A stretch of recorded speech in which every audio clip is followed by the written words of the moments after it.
IITian Ritesh जैसे युवाओं की जरूरत। एडीजी अमित लोढ़ा ने की आईआईटीएन रितेश स्कूल का ऑनलाइन किया उद्घाटन। आप देख रहे हैं अपना मंथन न्यूज। पकरी ब्रावा प्रखंड मुख्यालय के पकरी ब्रावा वारिसलीगंज पथ पर राइस मोड़ के समीप आईआईटीएन रितेश स्कूल का उद्घाटन बिहार पुलिस के एडीजी एवं चर्चित आईपीएस अधिकारी अमित लोढ़ा ने ऑनलाइन माध्यम से किया, जबकि रितेश की माता मालती देवी एवं पिता सेवानिवृत्त प्रोफेसर परमानंद प्रसाद सिंह ने स्थल पर विद्यालय का उद्घाटन किया। वर्चुअल कार्यक्रम में एडीजी ने आईआईटीएन रितेश को शुभकामनाएं देते हुए कहा कि बिहार को रितेश जैसे युवाओं की जरूरत है, जो निस्वार्थ भाव से अपने क्षेत्र के बच्चों के भविष्य के लिए सोचते हैं। एडीजी ने कहा कि रितेश, तुम जो कर रहे हो नवादा के लिए, इतना मेरे में हिम्मत नहीं है। मैं जब एसपी था तब भी इतना नहीं कर पाया जो तुम कर रहे हो। तुम्हारे जैसे युवा का ही समाज को जरूरत है। तुम्हारे जैसे आईआईटीएन बहुत कम होते हैं जो समाज के लिए सोचते हैं। उन्होंने कहा कि रितेश, तुम बहुत आगे जाओगे, ऐसा मेरा दिल कहता है। कहा कि एक छोटे से कस्बे में इतना अच्छा काम करना प्रशंसनीय है। बहुत कम आईआईटीएन होते हैं जो इतना कठिन सफर तय करते हैं। उन्होंने कहा कि जीवन में उतार चढ़ाव होते रहता है, कभी डाउन नहीं होना है। उन्होंने शिक्षा के क्षेत्र में इस पहल को नवादा जिले के लिए महत्वपूर्ण कदम बताया। करोड़ों रुपए के पैकेज की नौकरी छोड़ अपने गृह क्षेत्र लौटे पकरी ब्रावा के रिवार गांव निवासी रितेश ने बताया कि स्कूल का उद्देश्य नवादा सहित आसपास के छात्रों को बचपन से ही आईआईटी, नीट और अन्य राष्ट्रीय स्तर की प्रतियोगी परीक्षाओं के अनुरूप तैयार करना है। नर्सरी से 10वीं तक सीबीएसई पाठ्यक्रम पर आधारित यह विद्यालय वैज्ञानिक सोच और कॉन्सेप्ट आधारित पढ़ाई पर जोर देगा। उन्होंने कहा कि वर्तमान स्कूली शिक्षा और प्रतियोगी परीक्षाओं के स्तर में बड़ा अंतर है। कई छात्र 10वीं तक अच्छा प्रदर्शन करते हैं, लेकिन आगे की तैयारी में दबाव महसूस करते हैं। इसी अंतर को पाटने के लिए यूनिक मैथोलॉजी और वर्किंग फिलोसफी पर आधारित इस स्कूल की स्थापना की गई है, जहां साइंस और मैथ्स वे स्वयं पढ़ाएंगे। अन्य विषयों के लिए देश के विभिन्न राज्यों से प्रशिक्षित शिक्षकों की टीम नियुक्त की गई है। कहा कि नवादा में पिछले 3 वर्षों से संचालित शाखा के छात्रों ने कई प्रतियोगिताओं में सफलता हासिल की है। पकरी ब्रावा में इस स्कूल की शुरुआत से अभिभावकों में खुशी है और क्षेत्र को वर्षों बाद गुणवत्तापूर्ण शिक्षा का सशक्त विकल्प मिला है। इस अवसर पर शिक्षक मिलिंद राय, रमीज रजा, चंदन ठाकुर, शिक्षाविद महेंद्र प्रसाद शर्मा, विपिन सिंह सहित अन्य थे।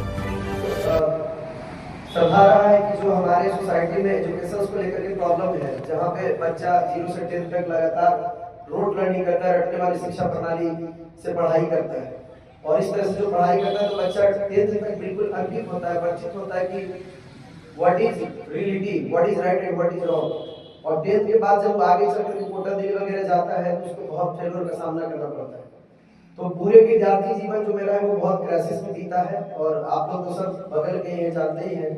तो जब हम पढ़ाई कर रहे थे नवोदय विद्यालय से लेकर के आईआईटी दिल्ली तक, तो उसमें पूरी एक परेशानी को, क्या कि एक विद्यार्थी के जीवन में क्या क्या मुश्किलात आते हैं, कौन कौन सी परेशानी को उसको झेलना पड़ता है, क्यों एक बच्चा बड़ा स्कूल में पढ़ाई करके भी अच्छे से पढ़ता है, माँ बाप उसका नर्सरी से लेकर के 10th तक 12-13 साल लगातार उसके पीछे मेहनत करता है, अच्छा बुक दिलाना, अच्छे से स्कूल का फी पे करना, सब कुछ करना। उसके बावजूद भी ऐसा क्या होता है कि 11th में बाहर जब जाता है बच्चा तो उसको दिक्कत होता है, फिर जो भी उसके जीवन के लक्ष्य है उसके फुलफिलमेंट के लिए वो काम नहीं कर पाता। तो उन सब एक परेशानियों को हमने पहचाना है कि विद्यार्थी जीवन में क्या क्या प्रॉब्लम आते हैं, और उन सभी प्रॉब्लम्स को आइडेंटिफाई करके उसको पहचान करके और उसको कैसे दूर किया जा सकता है। कैसे कोई बच्चा अगर नर्सरी से लेकर के 10th तक 12-13 साल पढ़ाई करे तो अपने जीवन के लक्ष्य को पा सकता है, और कौन कौन से वो चीज है जिसको करने से बच्चा के रास्ते में बिल्कुल हिंड्रेंसेस नहीं आएगा। इन सभी चीजों को आइडेंटिफाई करके पूरी तरह से यूनिक मेथोडोलॉजी वर्किंग फिलॉसफी पे आधारित, जहाँ पे मेरा ये उद्देश्य है, स्कूल का ऐसा उद्देश्य होगा कि बचपन से ही बच्चों को लॉजिकल बनाए, उसको सोचने के लिए प्रेरित करें, बच्चों के अंदर साइंटिफिक अप्रोच दें ताकि आगे कॉम्पिटिशंस के लिए तैयार हो। आप सभी लोग जानते हैं कि अगर हम भारत की बात करें तो बड़ा जो कॉम्पिटिशन है, चाहे वो आईआईटी हो चाहे नीट हो, 25 से 30 लाख बच्चा हर साल बैठता है उसमें, और जनरल ओबीसी की बात करें तो 2.5 से 3,000 बच्चों का सीट है। तो 30 लाख लोग अगर फॉर्म फिल करते हैं और 2.5 से 3,000 बच्चों का सीट है, तो साधारण तरीके से तो नहीं होगा, उसमें असाधारण तरीके से मेहनत भी करना पड़ेगा और पूरी तरह से एकदम संयमित होकर के प्लानिंग वे में चलना पड़ेगा अच्छे स्ट्रेटजी के साथ। और हम आपको बता दें कि भारत के अंदर जो लोग यूपीएससी क्वालिफाई करते हैं, जो आईआईटी क्वालिफाई करते हैं, फिर नीट क्वालिफाई करते हैं, तो मैं ये हर बार बोलता हूँ कि अगर 3000 बच्चों का सिलेक्शन होता है तो 2900 बच्चा ऐसा घर का होता है जिसके माए बाप पहले से उस स्थान पर होते हैं, जिसका बाप IAS है, जिसके मामा IAS है, जिनके मौसा जी IAS है, या फिर जिनके चाचा मामा IIT है, वही बच्चा IIT में जाता है। मतलब 3000 में से 2900 बच्चा ऐसा घर का होता है, सिलेक्टेड बच्चा जिसके घर में पहले से कोई ना कोई होता है। मतलब उस बच्चा को गाइड करने वाला उसके घर में होता है, उस पेरेंट्स को पता होता है कि how to lead, how to proceed, कि हम कैसे आगे बढ़े ताकि बच्चा उस जगह पे पहुंच जाए। और साधारण घर का बच्चा मात्र 100 होता है, 150 होता है। मतलब 3000 में से सिंपल साधारण घर के बच्चों का सिलेक्शन मात्र 100 बच्चों का होता है। तो इसलिए, और ये हम नहीं बोल रहे, ये पूरा इंडिया टुडे का रिपोर्ट है, इंडियन एक्सप्रेस न्यूज़पेपर का रिपोर्ट है। लेकिन उसको भारत में ऐसे प्रेजेंट किया जाता है कि गरीब घर का लड़का ही जो है IIT करता है, गरीब घर का लड़का ही नीट करता है, गरीब घर का लड़का ही UPSC करता है। ऐसा बिल्कुल बात नहीं है। 3000 बच्चा अगर सिलेक्ट होता है तो उसमें से मात्र 100 बच्चा गरीब घर का होता है, बाकी सब बड़े घर के होते हैं जिसके घर में पहले से कोई होते हैं। इसका वजह क्या है? उनको रास्ता पता होता है कि कब पढ़ना है, क्या पढ़ना है, कैसे पढ़ना है, कितना पढ़ना है, ये सब उनको पता होता है पहले से। और गरीब घर का बच्चा, रिक्शा चलाने वाले का बेटा, खैनी बेचने वाले का बेटा, मात्र 3000 में से 100 बच्चा होता है। लेकिन इंडियन मीडिया उसको ऐसे हाईलाइट करती है कि साधारण लोगों को, कॉमन लोगों को लगता है कि नहीं, गरीबे के बेटा IIT करता है, गरीबे के बेटा IAS बनता है। सब बिल्कुल भी बात नहीं। तो सबसे पहली बात ये समझना पड़ेगा। तो ये भी मेरा एक उद्देश्य है कि most of the students who is studying, who is working in this field, they don't have idea कि how to proceed, कैसे हम आगे बढ़ें। तो ईश्वर की कृपा से, मां सरस्वती के ब्लेसिंग से, बहुत मेहनत और फाइनेंशियल क्राइसिस के बावजूद अगर IIT दिल्ली जैसे संस्थान तक अगर हमको पहुंचने का मौका मिला है, तो हमेशा एक अंदर लालसा रहा है, चाहत रहा है कि हमारी सोसाइटी में जो भी ऐसे लोग हैं, जो भी ऐसे बच्चे हैं जिनके अंदर having a lot of potentials, infinite potentials है, अपूर्व संभावनाएं हैं, लेकिन फिर भी वो बच्चा गलत तरीके से, गलत स्कूल के चंगुल में फंस करके, गलत ट्रैप में फंस करके, गलत एकेडमिक प्रोग्राम में फंस करके अपने आप को बर्बाद कर देता है, तबाह कर देता है। तो वही एक उद्देश्य है कि ऐसे बच्चों को उंगली पकड़ करके हम एकदम रूट से चल करके फ्रंट तक पहुंचाएं और उनको इस तरह से नर्चर करें कि उसको आगे जीवन में जो भी एम है उसका फुलफिल हो। तो यही इस स्कूल को खोलने का उद्देश्य है।